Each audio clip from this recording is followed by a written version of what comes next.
Bienvenidos! It is Captain G, and this is Global War 85, Castro's Paradise 4.1, USSR. A bit of housekeeping before we begin. At the end of last turn, the U.S. fired a cruise missile at this major Army base and rolled a 5 and caused a bunch of damage. Cruise missiles, when fired for conventional facility strikes, you roll a 6-sided die, but the damage is a D2, meaning 1 to 3 is 1 point, 4 to 6 is 2 points. So at most it would have been 2 points damage. However, it was a major facility, and major facilities have 2 AMD shots, and my partner, in his excitement, only rolled 1.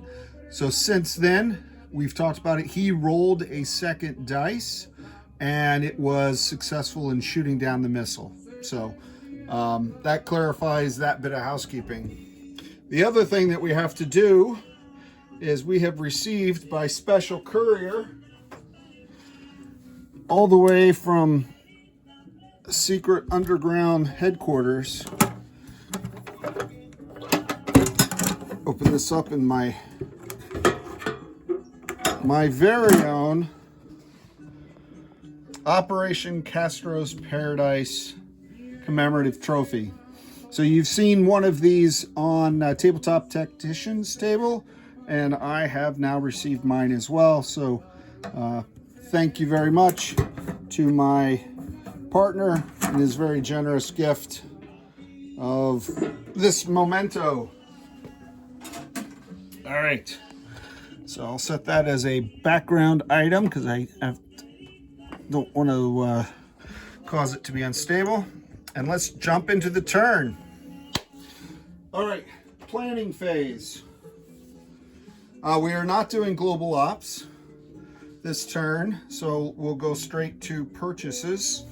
We're walking in with a, hopefully not a high water mark, but for now it will be, 23 IPP. We are spending 8 on 2 Marines, 6 on a destroyer, 6 on 2 SAMs, and 3 on a frigate. So 6 and 6 is 12, 4 and 4 is 8, so that's 23. And that's how that math works. All right, we have 3 attacks, and in honor of my American opponent, it's more because of color coding of missile types, but I do have a red, white, and a blue die. White is a missile strike, so a cruise missile fired from Buenos Aires into Sao Paulo. There is no AMD, so it's a roll of 5 or less, and the casualty, if I get it, will be the American Airborne. So that's attack 1. Attack 2 is the U.S. fleet down here in A45. I'm firing an anti-ship missile out of the shipyard towards the fleet, which does not have a cruiser or an ASF, so there's no missile defense. I am also sending from P71, 1, 2, 3, the Soviet fleet. I'll leave the air here because they are not participating. And I'm going to actually leave the carrier and the amphib. So the Soviet Naval Task Force is a cruiser, a destroyer, a nuclear attack submarine, that's the US one, a diesel electric submarine, and 2 frigates to go head to head with 1/3 of the American fleet. So we'll see how that works out. That is battle number 2. And then when we go up here, Peru, the Soviet Army group has split into 2 army groups. One army group is moving north into Colombia.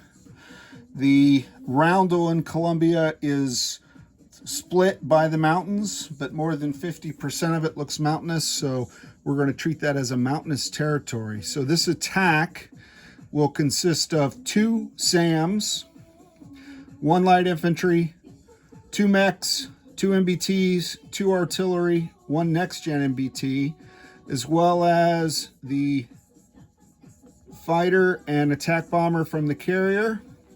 Coming from the Peru Air Base, another fighter, and the attack helicopter.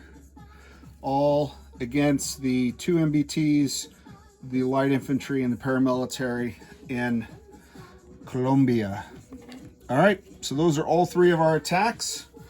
Let's move towards combat resolution, shall we? So we move this out of the way.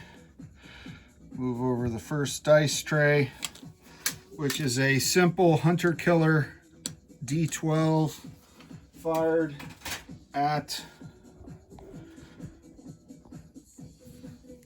the U.S. Airborne Barracks. Where is the Soviet randomizer?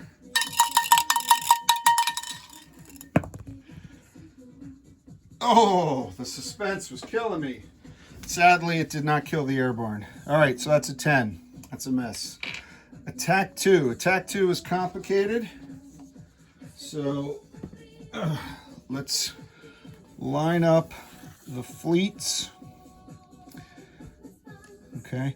Now, the American fighter, just like Soviet fighters, does not have the capability of naval combat. That is a technology that comes from precision-guided munitions. So its only attack capability will be against submarines, and when it's on an ASW, anti-submarine, it rolls actually at a 3. It rolls 6 in full regular combat and air-to-air. Okay, so let's get this dice tray out. These are damage markers. The carrier does have multiple hits. All right, so the only bit of first strike is the anti-ship missile. So I will place it into the randomizer first. 12. Oh, I thought it might be a 4 for a second. I'm not sure what I saw. So that's too bad. The missiles let me down this time. All right, so I have a cruiser at 6. I have a destroyer at 4. I have a submarine at 4, and they have different target selects. So I will replace the typical white dice with a gray dice. So they're both 4s, but depending on the target select, this is the one for the submarine. I have a 3 for the diesel-electric submarine, and I have 2 frigates. Submarines cannot hit the fighter in combat, but the ships can, and I have his casualty order. So that's 1, 2, 3, 4, 5, 6. 1, 2, 3, 4, 5, 6 dice, and the ASM's already missed. All right.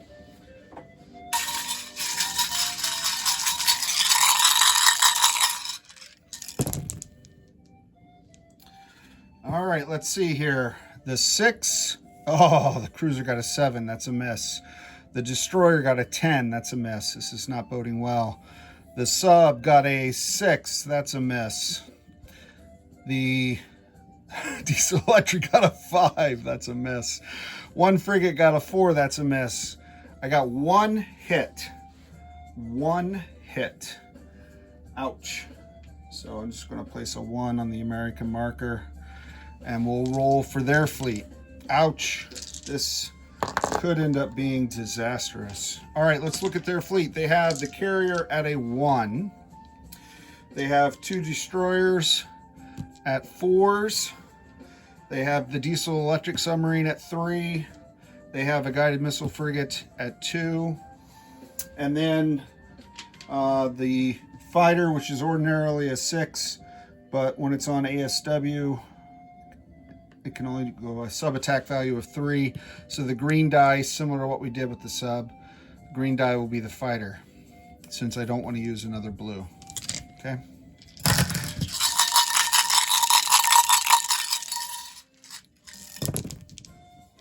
All right, let's see here. The carrier missed. The frigate missed. 9 and 5, both destroyers missed. the fighter missed, the sub missed. So a naval pillow fight, swing and a miss. Round two. Before we do round two, we will place a damage marker on the carrier. So one more hit and it sinks, but it's still full combat capable. Let's bring back the Soviet dice. We still have the same 6, 4, 4 for the sub, 3, and 2 2s. Okay, round two.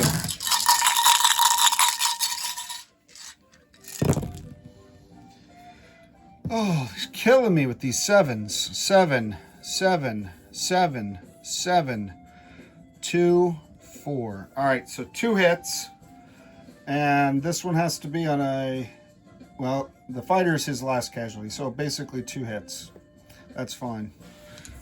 All right, let me get that out of the way. And now we'll roll for the US. Same dice.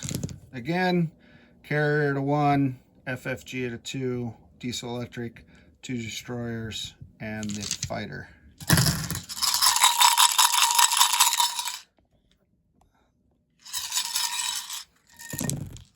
Alrighty, I see an 11, I see a 12, an 8, an 8, a 5, and a 9. Wow, the U.S. Second Fleet is not doing well, so that's no hits.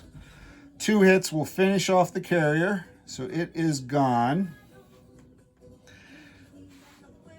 And then next up on his list, let me just double check, is the diesel electric submarine. All right, so that's the 2 hits. Okay, round 3. Round 3. Frigates, yeah, okay.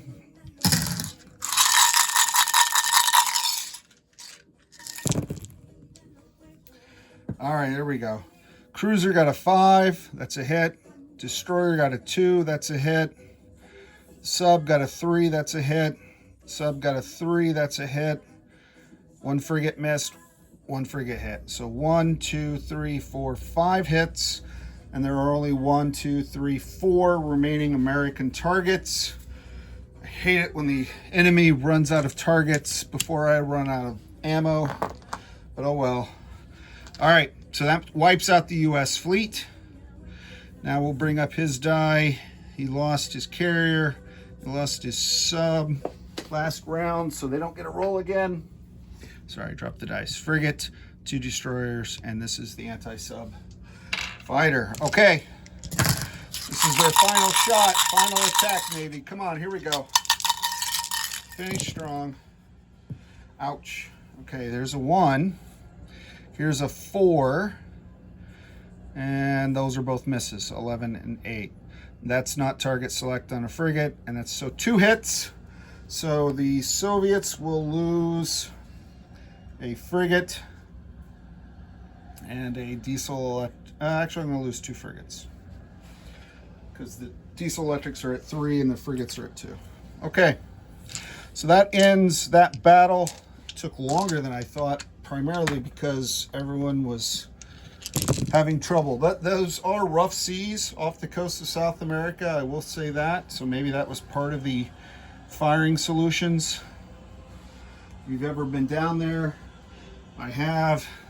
It can be kind of a third of your ship in bed, seasick, not a good thing. All right, so that resolves battle 2. That went better than planned. I thought there would be more casualties, so that's good. Sorry, you're looking at nothing. Battle 3. Battle 3, I have laid out on my battle boards with doppelgangers, meaning I don't have to move the pieces. I have their representatives. So let's just recap. Attacking on the Soviet task force, I had, let me back you up so you can see it. Okay, so I have 2 SAMs that are retired because there is no defending air targets for them. I have an attack bomber, 2 fighters, an attack helicopter. Since the attack helicopter has a different target select of 1 and the fighters are 2, then I'm using this darker green as opposed to the normal green that you know and love as a 6. The next gen MBT is a 5. The 2 MBTs are 3s, and that's because of the mountains. So 6 down to 5, 4 down to 3s. The MBTs should move from 3s to 2. However, they get close air support boost of +1. The attack helicopter can boost up to 2 of them. So now, since I have 2 different units firing and these guys get target select, they will use red dice. These guys will use the blue. Here's the light infantry at 1 and the 2 artillery firing chemical. And then in defense up here, paramilitary at 2, light infantry at 4, MBTs at 4, but they have target select, so they'll get the white dice. He gets the gray dice. All right, everyone's tracking. Let me angle this so you can see the board. Keep moving the American Task Force around. Let's get the dice tray. Love these things. All right, so we do have some first strike, no cruise missiles, but the artillery, chemical, regular artillery shoots just 1 die. Chemical, they shoot 2 dice. And if they were involved in battlefield nukes, they would shoot 3 dice on the first round only. The unique aspect of chemical, if you've never used it in a war for some reason, you roll those dice. The first hit you get, so if I got 4 hits, if I'm that lucky, the first hit would be the chemical impact on the defenders, and it would lower your enemy's ground defense by 1, and then any other hits would be kills. Okay, everyone got that? Let's jump in. Let's roll that first strike chemical. All right, nice. All right, would have sucked to miss everything after explaining it. So 11 and 8 are misses. The 1 is a hit and the 3 is a hit. First hit then will lower Tabletop Tacticians team's defense down to 1, down to 3. So I guess I'll make it a 3 this way, and then these guys down to 3. Okay, it doesn't change their target select values. And then the second hit is a hit, and that takes off the paramilitary, so he won't even get to defend. Peasants with rifles don't do well in a chemical environment. They have no mop gear. All right, now let's roll. We have the light infantry at 1, the 2 mechs at 3s, the 2 MBTs at 3s, the next gen MBT at a 5, the 2 fighters at 6, the attack helicopter at the 6 alternate, and 7 for the attack fighter, and the SAMs do not get a fire. I'm looking for 3 hits. I'd like to make this 1 round and 1 round only. Let's see if we can liberate the people of Colombia. All right, so the 1 is a miss. The 2 3s are misses. These 2 3s are misses. The 5 is a hit. Next gen got a target select hit. That's good. The attack helicopter got a target select hit. 1 fighter missed, 1 fighter hit, and the attack bomber missed. So I got the 3. Target select does not matter. All 3 of the US and Colombian forces are done. All right, so we're going to roll. Actually, I'd roll 2 3s, so let me roll 2 3s for the MBTs. This alternate dice for the American. These guys still get target select at 2, so they can still hit depending on what they roll. Randomizer. Whew, for a second I thought that was going to be a 1. So miss, miss, miss. 5 5 6. So not a good turn for Tabletop Tactician. Sorry, my friend, but clearly this should end all doubt about the superiority of a Soviet randomizer.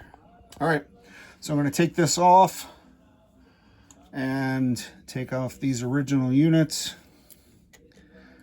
and take off this imperialist marker of workers' exploitation and replace it with something for the people, by the people, for the Politburo.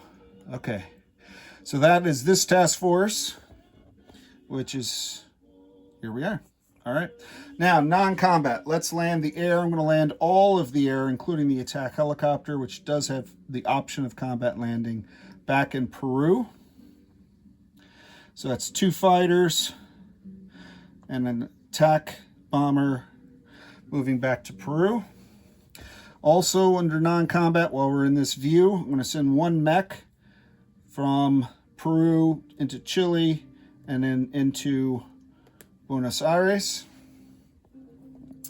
And I'm going to send these 2 ships, my carrier and the amphibious assault ship, 1, 2, 3, to join the Soviet task force. Is that right? Yes. Okay. And that's everything. Every Ivan on the map was put to work, either in combat or in non-combat, except for these guys, but they had a pass. All right, placement of units. I'm going to build 1 SAM in Peru. I'm going to build 1 SAM in Buenos Aires. I'm going to build both Marines in Buenos Aires. Okay. I'm going to build the destroyer and the frigate in A45 with the fleet. I will do a recap status of forces video after this for my fellow player who can update his map accordingly. All right, collect income. Now I wasn't sure if I would get that income, so I set it out with options, but I'll just remove that. So here we go. My base 2 is now base 3 because Colombia is worth 1, plus 10, and then 1 for each Soviet roundel, not in a bonus territory, which is Panama and the Falklands. So 1, 2, 3, 4, 5. 1, 2, 3, 4, 5. So 15, 16, 17, 18. 18 IPP at the end of turn 4. This is Captain G turning it back over to Tabletop Tactician for 4.2. Over and out.